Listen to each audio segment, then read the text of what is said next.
Hello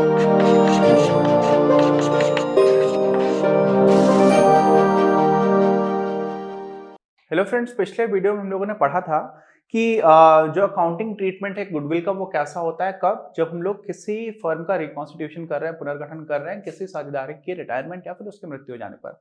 इसी में कुछ उदाहरणों को देखते हैं। इन उदाहरणों को हम लोग देखेंगे तो जो भी हमारा अंडरस्टैंडिंग है वो और अच्छी हो जाएगी। लास्ट वीडियो में भी हम लोगों ने एक उदाहरण किया हुआ था, अब उसी उदाहरण को उसी कॉन्सेप्ट को थोड़ा और क्लियर करते हैं। तो देखिए, एक उदाहरण है, दीपा है, नीरू है और शिल्पा है। एक फर्म में लाभों का विभाजन 5:3:2 के अनुपात में करते हैं। ठीक है। अच्छा, नीरू की सेवानिवृत्ति के बाद कौन रिटायरमेंट ले रहा है भाई? नीरू। ठीक है, यहां पर यानी कि 3 वाला। आप यहां पर ऐसा सर्कल बना लोगे तो आपको समझ में आ जाएगा कि ये जाने वाले हैं। दीपा और शिल्पा का नया लाभ विभाजन अनुपात 2:3 है। तो देखो, इनका क्या हो गया? 2:3 हो गया, यानी कि पहले वाले का तो काफी कम हो गया है ऐसा लग रहा है। ठीक है, हम लोगों ने बात की थी कभी कभी ऐसा भी हो सकता है कि जो नया लाभ विभाजन अनुपात है वो एग्जिस्टिंग पार्टनर्स के लिए भी किसी के लिए सैक्रिफाइस करना पड़ जा रहा हो। नॉर्मली क्या होता है कि जब किसी का रिटायरमेंट हो रहा है या किसी की डेथ हो रही है तो बाकी पार्टनर्स को बेनिफिट हो जाता है, लेकिन यहां पर ऐसा शायद हो सकता है कि जो पहला पार्टनर था, पहला पार्टनर कौन था? दीपा, इनको नुकसान हो सकता है, ऐसा भी हो सकता है शायद। नीरू की सेवानिवृत्ति पर फर्म की ख्याति का मूल्यांकन 1,20,000 रुपए किया गया। नीरू की सेवानिवृत्ति पर ख्याति के व्यवहार से संबंधित आवश्यक योजना बचा प्रश्न कीजिए। हम लोग को जर्नल एंट्रीज करके बताना है। तो देखो, पहले कितना है? 5 में 3 जोड़ोगे 8, 8 में 2 जोड़ोगे 10। तो पहले हिस्सा था 5/10। ठीक है, बाद में हिस्सा कितना रह गया? 2/5। 2/5 ही तो रह गया, 2 और 3 जोड़ोगे तो 2/5 से अगर 5/10 को घटाएंगे तो हमें जो गेनिंग रेशियो है, जो अभिलाभ अनुपात है वो मिलेगा। वो देखते हैं। तो 5 और 10 का तो जो आपका लासापा है वो 10 ही आ जाता है। 10 ले लिया। अब 10 में आप भाग दोगे तो 4 जाएगा, मतलब 5 दूनी 10, 2 दूनी 4 और 10 से आप करोगे तो 5 आ जाएगा। तो ये आपका आ गया ऋण 1/10। तो यहाँ पे जो अभिलाभ हो रहा है वो ऋण 1/10 का हो रहा है। ऋण 1/10 का अभिलाभ होने का मतलब क्या हुआ? कि नुकसान हो गया, सेक्रीफाइस करना पड़ रहा है। कितने का सेक्रीफाइस करना पड़ रहा है? 1/10 का। ये बस महत्वपूर्ण बात है। अच्छा, जो हमारा आखिरी पार्टनर था कौन था? शिल्पा। इनका सीन क्या है? इनको बाद में मिल रहा है 3/5। ठीक, पहले कितना मिल रहा था? पहले मिल रहा था इनको 2/10। तो इनका क्या सीन है? इनके में आप 10 आ जाएगा लसापा, 5 दूनी 10, 2 दिया 6 माइनस 2, सीधा सीधा 4/10। तो इनको 4/10 हिस्से का प्रॉफिट हो रहा है। अब ये समझो, सीधी सीधी बात, 4/10 का प्रॉफिट हो रहा है किसको? शिल्पा को। ठीक है, इनको हो रहा है, जो नीरू है ये तो छोड़ करके चले गए। दीपा जो है, इनको कितना नुकसान हो रहा है? 1/10 का। 1/10 का नुकसान इनको हो रहा है, तो सीधी सी बात इनको 3/10 का नुकसान हो रहा होगा। वो आपको दिख भी रहा है भाई, 5:3:2 है, ये तो छोड़ के जा रहे हो तो 3/10 का अनुपात है। अब 1/10 इनको नुकसान हो रहा है, 3/10 इनको नुकसान हो रहा है, इन दोनों को मिला दोगे तो 4/10 आएगा। तो जितना इन दोनों को नुकसान हो रहा है उतना ही तो तीसरे वाले को फायदा हो रहा है, क्योंकि यही तो आपस में ही तो नुकसान और जो फायदा वो खेला जा रहा है, किसी हिस्से की बात की जा रही है। तो इनको 4/10 हिस्से का फायदा हो गया, नीरू को 3/10 हिस्से का नुकसान हुआ और दीपा को 1/10 हिस्से का नुकसान हुआ। जबकि दीपा एग्जिस्टिंग कंटिन्यूइंग पार्टनर है, ये कंटिन्यू करेंगे, विद्यमान रहेंगे, उसके बाद भी इनको नुकसान हो गया। ठीक, अच्छा, तो अब हमें समझ में आता है। अब क्या समझ में आता है? जो भी हम लोगों ने कैलकुलेशन की उसको देख लेते हैं। कैलकुलेशन को मिला करके की है कि जो दीपा है इनको नुकसान है कितने का? 1/10 का, तो इनको -1/10 लिख देते हैं। नीरू तो छोड़ के जा ही रहे हैं, जा रही है, तो इनको -3/10 का नुकसान है। और शिल्पा को क्या है? +4/10, इनको फायदा हो गया। अच्छा, अब ये देखो कि नीरू की सेवानिवृत्ति पर फर्म की ख्याति का मूल्यांकन कितना है? 1,20,000 है। अब 1,20,000 के हिसाब से अगर हम लोग बांटा करते तो कितने कितने बांटते? तो नीरू का जो हिस्सा है वो कितना बनता? 3 हिस्से हैं 10 में से। ठीक है, तो 3/10 से अगर आप 1,20,000 को गुणा करोगे कितना आ जाएगा?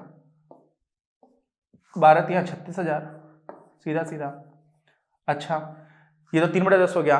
1/10 किसका बन रहा था? दीपा का, इनको भी नुकसान हो रहा है। तो 1/10 से आप गुणा करोगे 1,20,000 का, सीधा सीधा 12,000 आ जाएगा। और 4/10 से करोगे तो कितना आ जाएगा? 48,000। तो 48,000 का प्रॉफिट हो रहा है किसको? किसको हो रहा है? सबसे लास्ट में कौन है? शिल्पा। तो शिल्पा जो है वो 48,000 रुपए शिल्पा को देने पड़ जाएंगे। क्या करने पड़ जाएंगे? शिल्पा को देने पड़ जाएंगे। और शिल्पा 48,000 रुपए किस तरह से देंगे? तो शिल्पा का जो पूंजी खाता होगा उसको हम लोग 48,000 रुपए से क्या करेंगे? डेबिट करेंगे, नाम पक्ष में एंट्री करेंगे और इन दोनों के खाते को 36,000 और 12,000 रुपए से क्रेडिट कर देंगे। ठीक है, क्योंकि ये क्या कर रहे हैं? इनको भुगतान किया जा रहा है क्योंकि एक ही को फायदा हो रहा है, तो शिल्पा ही अकेले दोनों को भुगतान करेगी क्योंकि शिल्पा को ज्यादा बड़ा हिस्सा आगे मिल रहा है। ठीक, अच्छा तो जो भी होगा हम लोगों ने नाम ये सब निकाल लिया, 2/5 से 5/10 दिया था, तो ये आ गया था -1/10, है ना। इसीलिए क्या हुआ था, 1/10 अर्थात त्याग करना पड़ रहा है। ठीक है, क्यों, क्योंकि ऋणात्मक आ रहा था और शिल्पा का जो था वो आके 4/10 आ गया था, तो इनको अभिलाभ हो रहा था। तो इसी में वही 48,000 रुपए से आपने कर दिया था, कम कर दिया था। कम करने का मतलब क्या होता है, पूंजी खाते को कम करना कब करते हैं हम लोग, जब नाम पक्ष में एंट्री करते हैं, डेबिट कर देते हैं। तो ये हमारा हो गया। अच्छा, इसमें क्या है, इसीलिए शिल्पा, नीरू और दीपा, नीरू तो सेवानिवृत्त हो रही और दीपा जो है वो विद्यमान है, वो एग्जिस्टिंग है, कंटिन्यू कर रही है। ठीक है, कंटिन्यूइंग पार्टनर है, जिसने त्याग किया है, दोनों को उनके त्याग की राशि तक की क्षतिपूर्ति करेगी। तो शिल्पा जी को ही क्षतिपूर्ति करनी पड़ती है इस वाले केस में। ठीक है, दीपा का जो त्याग था वो हम लोग निकाल लिया, 12,000, 36,000 और यहाँ पे आपका 48,000 भी आ जाता है। अब हमारा एक और उदाहरण है, इसको भी देख लेते हैं। इसमें क्या है, इसमें 3 लोग हैं, कौन कौन है, हनी, पम्मी और सन्नी। अच्छा, 3:2:1 के अनुपात में करते हुए साझेदार है। ख्याति को पुस्तकों में 60,000 रुपए के मूल्य से दर्शाया गया है। तो यहां पर क्या है, पुस्तक में ख्याति को दर्शा दिया गया है। अभी तक क्या था, हम लोग वो सारी चीजें पढ़ रहे थे जहां पर ख्याति को पुस्तकों में दर्शाया नहीं गया है। अच्छा, कोई बात नहीं। पम्मी सेवानिवृत्त होती है। अच्छा, तथा पम्मी की सेवानिवृत्ति के समय ख्याति का मूल्यांकन 84,000 रुपए में किया गया। ठीक, तो मूल्यांकन कितने का किया गया, 84,000 रुपए। जैसे पिछला उदाहरण था उसमें 1,20,000 रुपए का मूल्यांकन किया गया था। तो यहां पर जब मूल्यांकन 84,000 रुपए का हो रहा है तो इसी हिसाब से हम हिस्सा निकालते हैं। अच्छा, हनी और सन्नी ने भविष्य के लाभों का विभाजन 2:1 के अनुपात में करने का निर्णय लिया। आवश्यक रोजना वजह प्रविष्टियां यानी कि जनरल एंट्री अपने को करके दिखानी है। तो देखो पहले तो अनुपात क्या था, यहाँ पर कौन जा रहा है, पम्मी जा रहा है क्या, पम्मी जा रही है। तो ख्याति, अब पम्मी जा रही है, जा रहा है, समझ में नहीं आता। पम्मी लड़कों का भी नाम होता है, पंजाबी लड़कों का, साधारण लोगों का। तो पम्मी सेवानिवृत्त होती है। अच्छा ठीक है, यहाँ पे लड़की है तो पम्मी जो है वो सेवानिवृत्त हो रही है। तो पम्मी जा रही है, इसका मतलब ये वाले चले गए। अच्छा, तो पहले क्या क्या था, पहले 3/6 अनुपात 2/6 अनुपात 1/6 ये था, बिल्कुल स्पष्ट अगर आप देखोगे। बाद में क्या हो जाता है, 2:1 हो जाता है, यानी कि 2/3 और 1/3 हो जाता है। तो ये किसके लिए है, ये इन दोनों का केस में है, इनका और इनका। तो इनको बाद में कितना मिल रहा है, 2/3। तो नया अनुपात इनके लिए क्या हो गया, इनका मतलब हनी के लिए। तो आप 2/3 से अगर 3/6 को घटाओगे कितना आएगा, 6, 3 दूनी 6, 2 दूनी 4 -3, 1/6 आ गया। कितना आ गया, 1/6 और धनात्मक है। इसका मतलब हनी को 1/6 हिस्से का फायदा हो रहा है। कितने का फायदा हो रहा है, 1/6 हिस्से का। दूसरा केस क्या है, 1/3 से आप 1/6 घटाओगे, यहां पर भी दिख रहा है सीधा सीधा 1/6 ही आ जाएगा, क्योंकि सीधा सीधा आधा आधा है। 6 हुआ, 2 में से 1 जाएगा तो आपका आ जाएगा 1/6। यानी कि सनी, इनको भी 1/6 का फायदा हुआ। तो आप समझ लीजिए कुल मिलाकर के हनी को क्या हुआ, 1/6 का फायदा हुआ। पम्मी चली गई, इनका हिस्सा 2 था तो इनको -2/6 सैक्रिफाइस करना पड़ रहा है, ये छोड़ करके ही जा रहे हैं। और सनी का क्या सीन है, इनका जो सीन है 1/6 का इनको फायदा हुआ। अच्छा, अब इस दृष्टिकोण से अगर आप देखो 84,000 रुपए का अगर सब मिला करके जो मूल्यांकन है वो आ रहा है, तो उसमें पम्मी का हिस्सा कितना बनता है।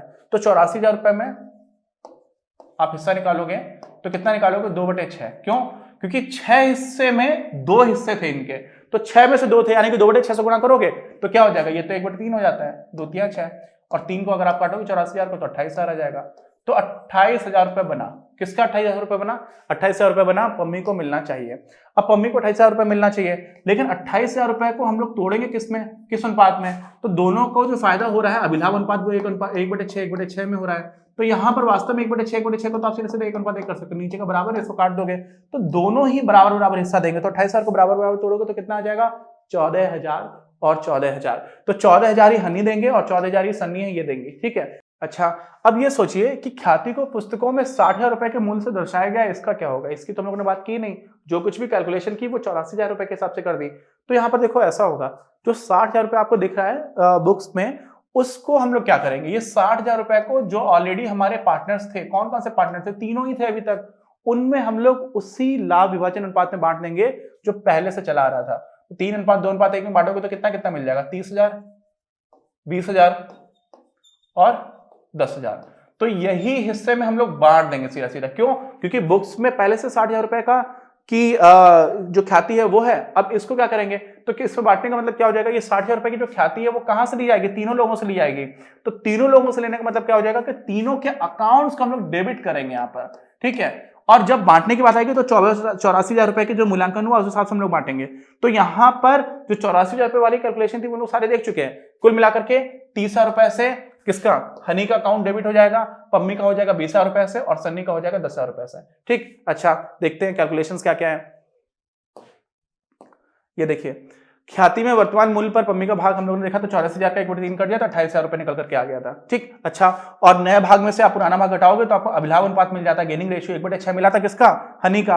और जो दूसरे थे कौन थे, सन्नी, उनका भी इतना ही मिला था, 1/3 से आपने 1/6 को घटाया था, 1/6 और 1/6 अनुपात 1/6 का मतलब क्या हुआ, 1:1। तो बराबर बराबर हिस्सों में ये लोग 28,000 रुपए को बांट करके दे देते हैं। तो देखिए हम लोगों ने हनी का जो पूंजी खाता था उसको क्या किया था, डेबिट किया था 30,000 से, इनको 20,000 से, 10,000 से, मैंने बताया जो 60,000 रुपए बचे हुए थे, ये क्या हुआ, विद्यमान ख्याति को पुराने अनुपात में अभिलिखित करने पर आपने क्या किया, अपलिखित किया। इसको अपलिखित करने का मतलब समझ रहे हैं, जो ऑलरेडी आपके बुक्स में है उसको आपने एकदम एडजस्ट कर दिया वापस। क्यों, क्योंकि हमने फिर से कैलकुलेट किया, जो फिर से कैलकुलेट किया वो कितना निकल करके आया था, वो 84,000 निकल करके आया था। और 84,000 वाले को हमें जो पार्टनर छोड़ करके जा रहा है सिर्फ उसको देना है, तो उसको देने के लिए हम लोगों ने क्या किया, उसके अकाउंट को हम लोगों ने क्रेडिट कर दिया। और वो कौन था, पम्मी जा रही थी, तो पम्मी जी का हमने 28,000 कर दिया और दोनों लोग बराबर बराबर हिस्सा देंगे। दोनों लोग कौन कौन, हनी और सन्नी। ठीक, तो ये हम लोगों ने देख लिया। पम्मी के भाग की ख्याति को हनी तथा सन्नी के पूंजी खाते में उनके अभिलाभ तक समायोजन करना है। उनके अभिलाभ तक मतलब जो उनका गेनिंग रेशियो है। ठीक है, तो हम लोगों ने 2 उदाहरण देख लिए इस वीडियो में। तो हमारा जो ट्रीटमेंट है गुडविल का वो काफी अच्छे से आपको समझ में आ गया, मुझे उम्मीद है।